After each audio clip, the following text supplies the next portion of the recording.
والصلاة والسلام على أشرف المرسلين سيدنا ونبينا محمد النبي الأمي وعلى آله وصحبه أجمعين وبعد. ذكرى من جل لكم السلام عليكم ورحمة الله تعالى وبركاته. إن شاء الله نجوك جنجل ميدن لتفسير القرآن الكريم daga handare no don der ayare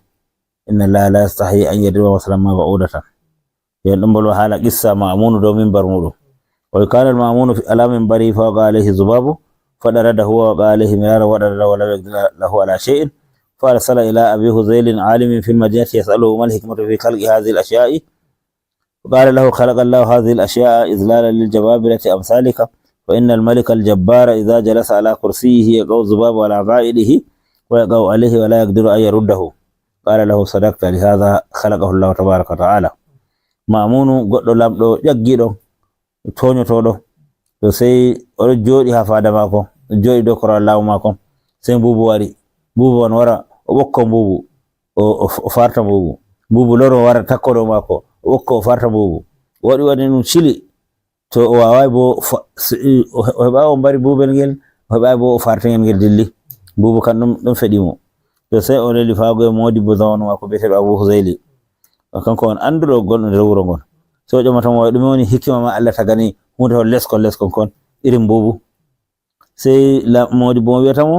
Allah tagi ku kon ngam yawnugo onon jaggibe iri mada jaggibe iri mada fu Allah hollabe mbustu mabbe kanjo Allah tagi kon ngam lamido to rati ko jaggido to jodake do koral mako odon chaka fada mako bubu sai ya jodo do champe ko bu'e ko shobe ni bubu sai ya hoda do shobe sai kosɗe mum faccoɓe sai wara sai ɓilo dow tiinde mako wala ko wawi o wawata o farta mbubu wakkati mbubu man warata o andatama sai to mbubu hoɗi dow mako joƴƴini coɓe muɗum nde waddi nden waɗa dabar no fotima hidde ko hammito o farta ɗum ma dilli sai o wi sai lamɗo man wiyatamo gonga wala sai ko ɗum kanjum waɗi Allah tagi kon kon wato kon jawni kon amma kon jawna ƴaggiɓe. وقالوا بي لولا الرياح والذباب لأنتنت الدنيا تنانغام بوبي بكني تنانغام هندو يفورندو بيبو بوبي دي الله تاغيدي دا دنيا فات حشينو ko haccintandu kala hundeji luboji gondi ha duniya goddum buubi sai jaha nyama dum lube ngol timmi goddum bo sai hendu wara sai hosa dum dilde majum anda ha to dum fa'ima to ni ما ذلك هذه الروائح القبيحة يأكلها الذباب وتسبب بها الرياح فلا فتتلاشى كان جوادي wato piyagol kallungol mana hundeji kaccuri di buubi nyamata kocata jaha nyama dum a hanju kanum timmi keni bo to ngari koca lube ngol dillide bagol kangol man anda no gol wadi sengo sey hunde nde majjata sey dum sankita lawla zalika la atanati dunya wa darra bisukkani tunangam buubi nyamoji hundeji kaccudi be keni kocoji kaccudum dillida da duniya pat haccino nden bo da kaccengol ngol ma seto ngol billi jodibe ha duniya man qala jomrawi ko wadi o tagi hundeji di o watta misalu be hunde jawni di yudillu bihi kaseeran odon majjina dubbe be figo balde iri di bano yahudan koy man way hadi bihi kaseeran odon handita marbe basira dubbe taskirtobe giya kayefi Allah e nder kugal Allah kayfa qala jalla jalaluhu ne jomirawo wi kay innahu yahdi kaseeran wa ahlul hidayati humul qaliluna bin nisbati ila ahli dalalati jomirawo wi odon handita dubbe bawo wino odon majjina dubbe to da Allah wi imbe dubbe o handita o wi to alhali bo yimbe kan be sedda ha duniya wa ahlul hidayati qaliluna wa ma qillati fahum kaseeruna fi anfusihim la bin nisbati ila ahli dalalati wigo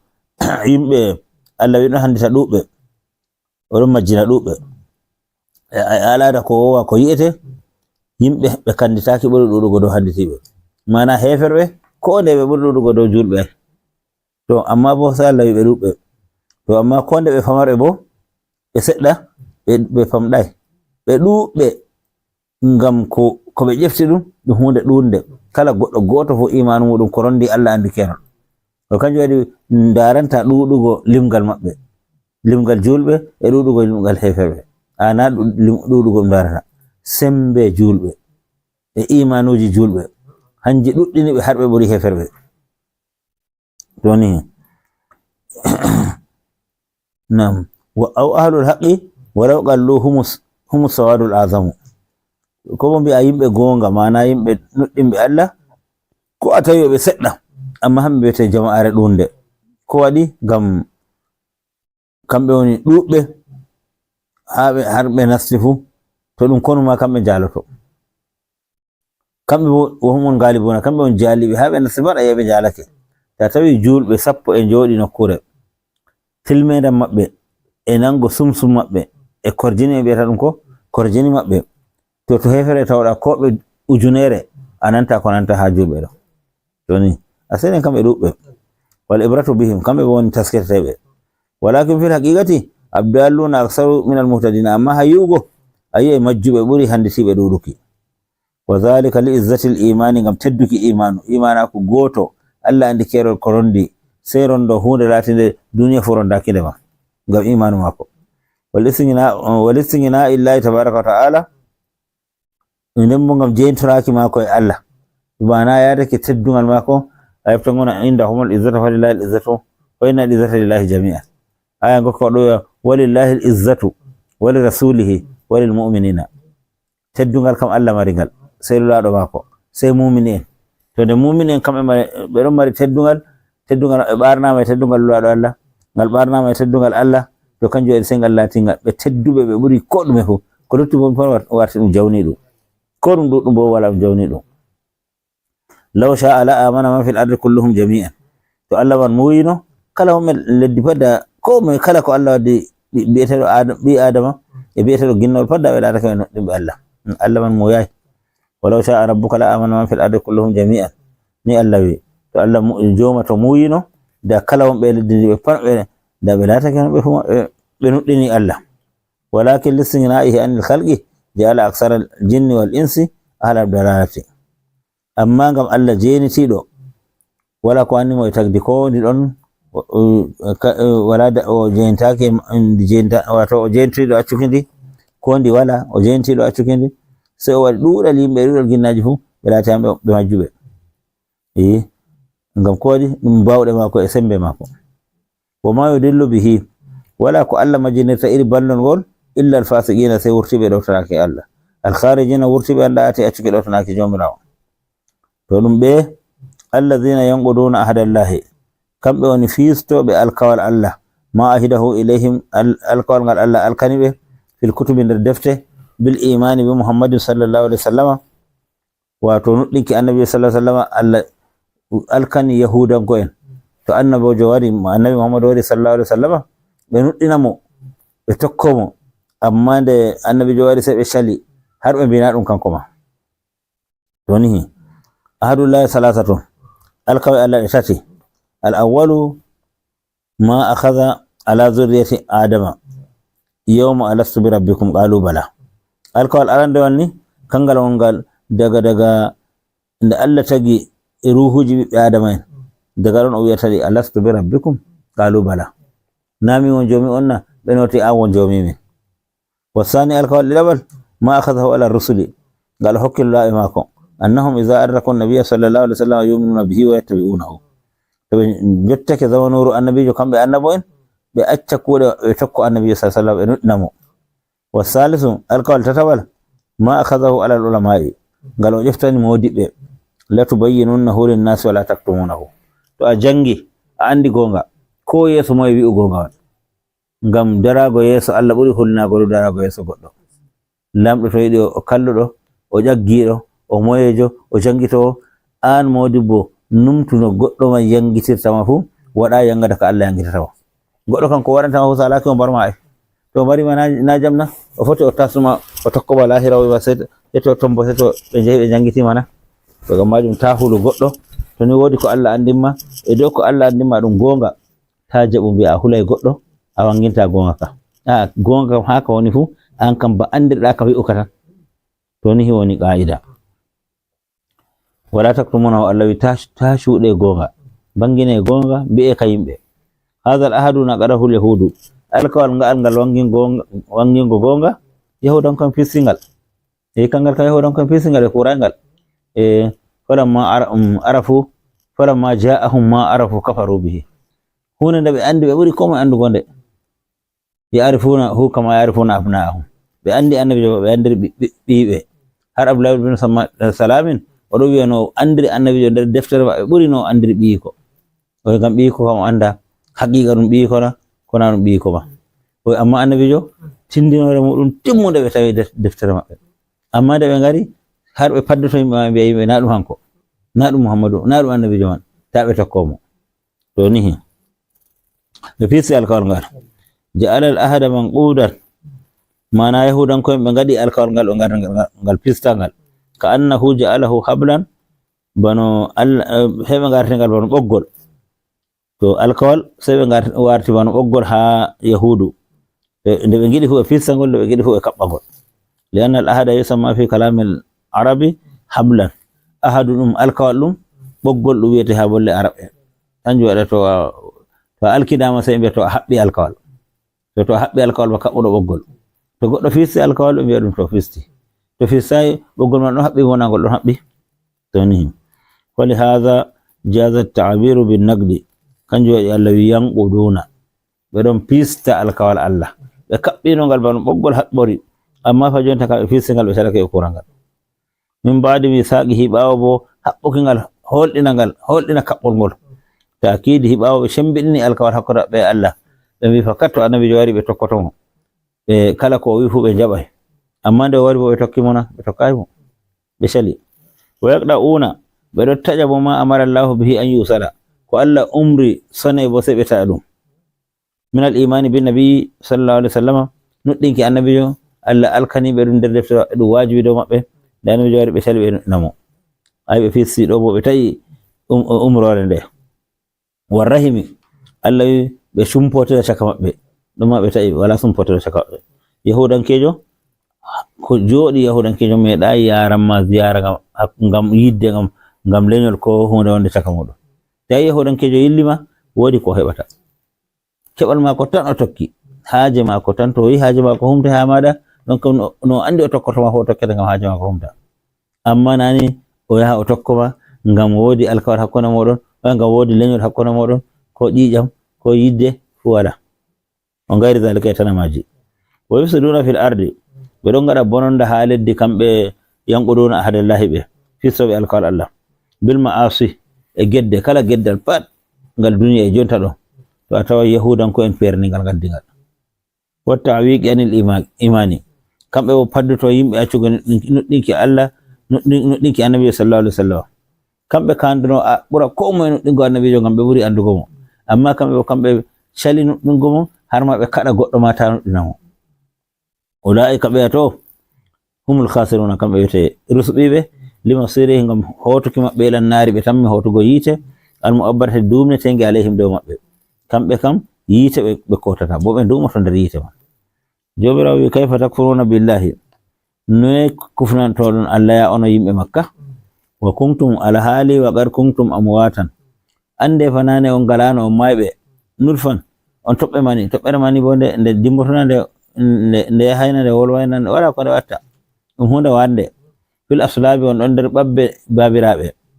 fa hayakum jomirawo yeɗini on fil arhami warti ɗon nder rengaji rewɓe mana dadiraɓe to daga fi duniya ha duniya ɗo binafki ruhi fikum sai nde Allah hoccoy toɓɓere mani man o wurtine nder gorko o waddi o toɓɓine nde wari nde toɓɓa nder debbo nde toɓɓa se Allah man wayliti nde warti nde ɓingel ngel Allah siriyi ngel waɗi ngel ba ɓi adama wayi o hooci yonki o waɗani ngel to a ana ɗum maayi ɗum o ummini toɓɓere man nde maayi nde o fufani on yonki wal istifhamu li ta'ajjubi jomirawo ɗon ha'ina on no watta hande ɓi adama bo o hefrano jomi ko alhaali to o ndaari ko Allah waɗani mo handa o wi'e o kefero kayfa yakfuruna ba'da hadha kullan ɓawo nemaji ɗiɗi pat maji ni amma ɓi adama waro wi'a kanko ɗowtata ko Allah o hefnoto kay ɗo ka woodi kayefi nder majum summa yumitukum ande bo nde Allah on o yeɗini on nder renga dada o waddi on duniya on yeɗɓe ɓawo ɗon bo to ngendam mon timmi o mayna on summa yumitukum o mayna on indentihai ajalikum wakkati ajalji moɗon kempiɗi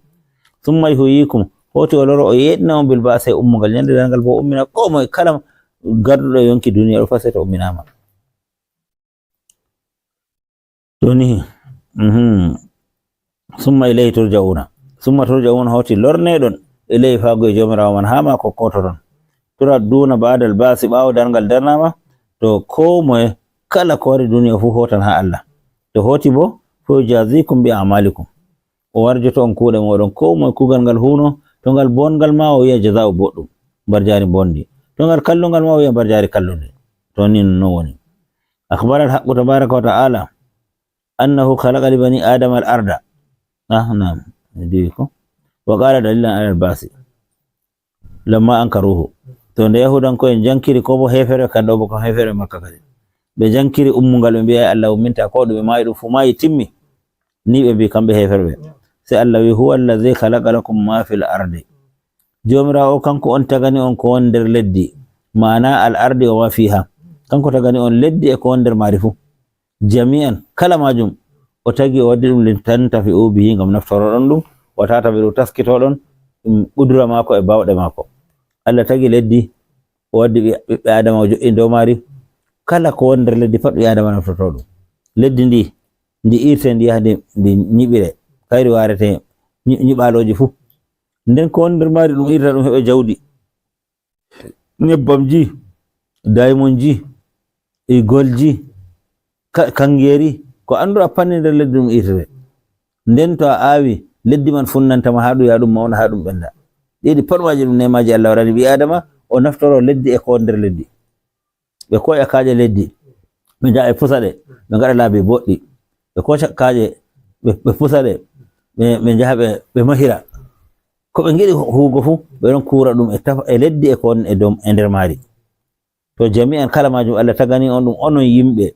e ginnaji o waɗi ɗum litanta fe ubihi ngam naftoroɗon ɗum watata ɓe ru taskitoɗon andon ɗume ko waɗi Allah waɗani on hunde nde moye hokki Allah hunde wonde ha waɗi ɗum wala akhbara al-haqqu tabaraka wa ta'ala jomirawo o andini annahu khalaqa li bani adama al-arda o tagani leddi adama o tagi leddi ngam muɗum o ma fi ha e ko wonder leddi fu kullan ɗum fu majum Allah tagi ɗum li yantafi biha ɓe naftoro ɗum o yata ɓe ru ɓe taskito bi anna al-khaliq al-qadira ala hadha qadirun ala an yab'athahum ba'da mawtihim yimɓe ɓe anda taguɗo leddi ndi o waddi ndi o tagi ɓiɓɓe adama en o waddi ɓe fa marɗo bawɗe o waɗi bawɗe mako kewtini o tagi ko tagete fu bawɗe mako jotti o waddi ɓiɓɓe adama ɓen o tagani ɓe ko ɓe naftorta fu to ɓe anda kamɓe bo oɗo Allah kuɗo kugal ngal o marɗo bawɗe fa ala an yab'athahum ba'da mawtihim ɓawo ɓe mayi bo o ummina ɓe allamu lil istiqaqi mana o keniɗo waggo ɗum o keniɗo waggo ɗum kanko Allah o taganɗo yimɓe khalaqa lakum ma fil ardi jami'a o tagani on to o keniɗo o heni on waɗi o waɗi ɗum qalu sa en bi banu adama humul ladhina malakul arda wa ma fiha to bo mbi ɓiɓɓe adama en kamɓe mari leddi laysa lil ibahati mana banu adama malakul ladhina wa humul ladhina kay malakul arda kamɓe mari leddi o ma fiha ko nder mari laysa lil ibahati lihaza dalatil ibahiyatu wodi yebra wonde nder geɓe bidia geɓeji bidia irin shi'a en irin rafida irin mu'tazila irin maji to wodi yebre wiyete ibahiya to kayre ibahiya nde kamɓe mbiway a'a na Allah tagi leddi a'a yimɓe on kamɓe mari leddi e ko nder mari fu mana kamɓe Allah kam tagima amma bo kugal maɗa e ko marɗa fu an bo an tagi ɗum taɓe fo majji hamɓe ma kanjum en li hada ngam ɗum dalatil ibahiyatu ibahiya sai ɓe majji masabu min mazahibil mu'tazilati ɓe ɗon nder mu'tazilanko'en nder ahlul bidai yaquluna ɓe ɗon mbiya inna allaha khalaqa li bani adama kulla ma fil ardi Allah tagani ɓi adama kala ko nder leddi fu falaysa ala wajhi al ardi shay'un haramun alaina ba'da ma khalaqahu Allahu lana to ha ɓe majjiri kam ɓe mbi wayde ɓen ton qadariya ɓe qadariya hamɓe mbiyata Allah tagima bo a tagi kuuɗe ma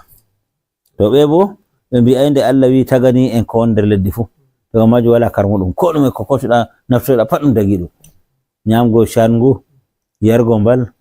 kala ko halli fuu ni way kala ko won leddi fa Allah wi taganima ɗum to nde taganima ɗum ko ay wala ko harmi ɗum pat ɗum dagi ɗum to haɓe woɗo ɓe majjiri mana ɓe ngala haramun kamɓe sey ko ɗume ɗum dagi ɗum to ni to kamɓe bo way nder geɓe fa innitoɓe hoore muɗum ɓe julɓe nde maɓɓe ɓe tawete wal maksudu gayru haha na ɗum nufete na Allah tagani on ko won nder leddi e ko won nder maari ngam naftoro ɗon ko ɗume dagi ɗum e karmuɗum fof ndaro ɗon Allah dattana on ko dagi harminana on ko harmi to dattini ko dagi andon ko dagi ɗum wala torra ɗum wala muskila ko o harmini o wi woɗay bona andon woodi illa kalluka keɓo ha on nder dalle majum to ni summa stawa sai jomirawo o nufi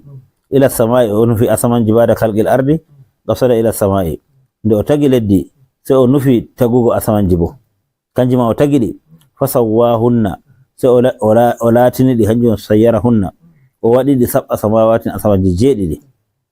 to kanko Allah o wa huwa alimun bi kulli shay'in o anduro ko ɗume bi kulli shay'in mujmala wa mufassalan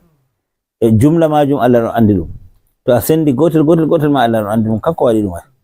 afala ta'tabiruna on taskitata kona annal qadira ala khalqi zalika ibtida'an marɗo bawɗe tagugo hundeji ɗi daga aran wa huwa azamu minkum alhali bo leddi ɓuri yimɓe mawnugo asamanji ɓuri yimɓe mawnugo to taguɗo leddi no ɗi mawniri ni o tagi asama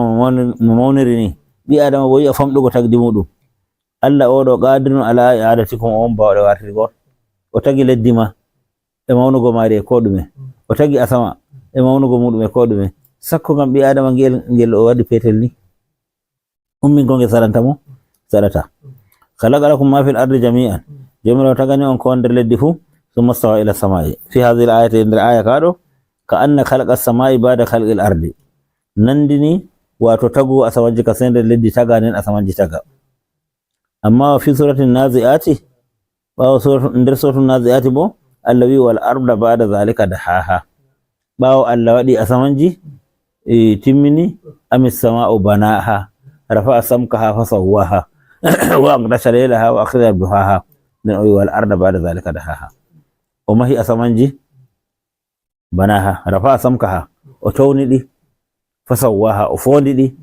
wa aqdasha laylaha o waɗi ɗi jemma maji wa akhraja duhaha o wangina balte maji mana nange maji nden ɓawo ɗon o waɗi ɗiɗi fu maji wal arda ba'da zalika dahaha ɓawo o timmini ko nder asama fu nden o we'iti leddi bo to amma haɗo bo ayi o wi Allah man sai nde o tagani on ko wonde leddi fu nden o nufi tagugo asamanji to sai ɗum yi ayaje baɗe fi sotede ayaje fi sotesa nam sai o wi ka anna khalqal ardi mutaakhirun an khalqi samawati ha to bo bano tagugo leddi sabbitake sai nde asamanji taga nder leddi taga wal jam'u bainahuma to noɗi kawtirte noɗi keftoɗi kawtirte kam anna allaha tabaraka wa ta'ala khalaqal arda awwalan leddi Allah arti tagi thumma khalaqa samawati nden o tagi asamanji nde o tagi asamanji wa ba'da khalqi samawati ɓawo o tagi asamanji o tagi leddi arti nden o tokkini tagugo asamanji sakiti nde o tagi asamanji sai wa ba'da khalqi samawati dahal arda amma leddi o tagi ndi ɗon hawti ndi ɗon mofti ndi we'itaka sai nde o tagi asamanji nden o we'itini kanjum o wi ha to man wal arda ba'da zalika dahaha Allah we'iti leddi ɓawo o timmini asamanji ɓawo waɗi ko waɗata asamanji fu nden o we'iti leddi bo to ni dahal arda wa ja'alaha kama hiya al'ana ɓawo tagi asamanji o timmini sai o we'iti leddi bana ndi wontiri jonta kilahuma sabiqun wa lahiqun ngam man ko ngole fu wodi ɗon arti ɗon sakiti bo artugo asamanji we'iteki maji e waɗankiɗi ko ɗume nden leddi we'ita ɓawo ayiɗi garti arandeji tagugo bo Allah arti tagi leddi nden fa'i tagugo asamanji man to kanjum e ɗon bo na ayi leddi arti to ni to wa iz qala rabbuka waskur ya muhammadu sallallahu alaihi wasallam ya rasulullahi inna yimɓe نعم إذ قال ربك وقت جوم وي للملائكة هوت ملائكة ويتبه إني جائل في الأرض خليفة فدوبو آية جغارو جيسو odon holla odon tindina yimbe no tagiri annabi adama Allah wi inni ja'ilun khalifatan mi tammi wargo lutano woyam ha kuude fil ardi ha nder leddi mi wannaydi goddo garowo luta wada ka huugo kuude di marmi haje huwanego yakhlufuni fi tanfizi ahkami kanko lutantayam kala kiitaji kiitimi fu kanko tabitinta di wunnadi fiha nder leddi zakara Allah tabaraka ta'ala annahu akhbara al malaikata jomirawo inni haɗo o andini malaika en annahu ja'ilun khalifatan fil ardi o waɗay khalifajo ha leddi khalifajo o huwa adama kanko wiyete annabi adama qalu sai malaika en mbiyata atajalu fiha man yufsidu fiha a waɗan yimɓe waɗan ka goɗɗo garowo waɗa bononda ha leddi bil ma'asi waɗa ka gedde yedduma waya suko dima wara waɗa ka rufugo ƴiƴamji mana yuriqu ha waɗa ka wajuki ƴiƴamji yimɓe bil qalli e mbargo كما فعل بنو الجان بنو الجان ورنو كانوا قبل آدم كما بنو الجان لا تكن لك النبي آدم تكاكا وكانوا يفسدون في الأرض برنو قد بنو دها لدي ويسكون الدماء برنو قد جيجم سي الله يرئي ملاكين قد كالكبه تو سي بيتا أتجعل خليفة كمثلهم أودي خليفة جو قد كانكو ما نندلو بيبئلو ما نا بنو الجان إري بنو دا بنغدي أودي جون تمغارو ورقاوغو بنو دها لدي سي ملاكين من بيتا ونحن نسبح بحمدك فخليفة جو الله مرد حاجة ورقكم ندامي من لوتتابا من دون شنما من دون جتما متلبسين بحمدك من دون برنو تربية توالي ماذا نقول من دون سبحان الله بحمده ونقدس لك من دون شنما أما لا يليق بك فلا بنتاما قال جمراوي إني أعلم ما لا تعلمون من عندك وأن عند من المصلحة والمصلحة في استخلاف آدم ورقو النبي آدم لا خليفة جو الحمد لله علم عند الله اللهم صل وسلم وبارك على سيدنا محمد عبدك ونبيك ورسولك النبي الأمي وعلى آله وصحبه وسلم ربنا آتنا في الدنيا حسنة وفي الآخرة حسنة وقنا عذاب النار سبحان ربك رب العزة عما يصفون وسلام على المرسلين والحمد لله